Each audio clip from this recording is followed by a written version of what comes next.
खबर शामिल करते हैं लाहौर से। ओगरा नोटिफिकेशन के बगैर चौथी बार LPG की कीमत में 10 रुपये फी किलो इजाफा कर दिया गया है। चेयरमैन इरफान खोखर के मुताबिक LPG 230 रुपये फी किलो से बढ़कर 240 रुपये फी किलो हो गई है, जिसके बाद घरेलू सिलेंडर 2830 रुपये और कमर्शियल सिलेंडर 10,900 रुपये हो गया। पहाड़ी और दूर दराज के इलाकों में LPG 370 रुपये फी किलो हो गई।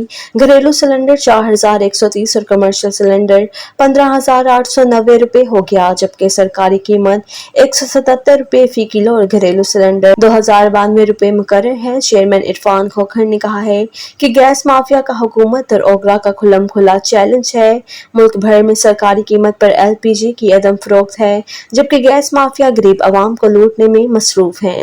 हुकूमत और सरकारी अदारे बेबस नजर आते हैं। उन्होंने कहा है कि 5 और 6 अगस्त को होने वाली हड़ताल अटल है। खैबर से कराची तक गैस सप्लाई बंद कर दी जाए। LPG दुकानदार का किला कमा करने की बजाय ब्लैक मार्केटिंग करने वालों का किला कमा किया जाए। अवाम को इस महंगाई में सरकारी कीमत पर LPG फ्राहम की जाए।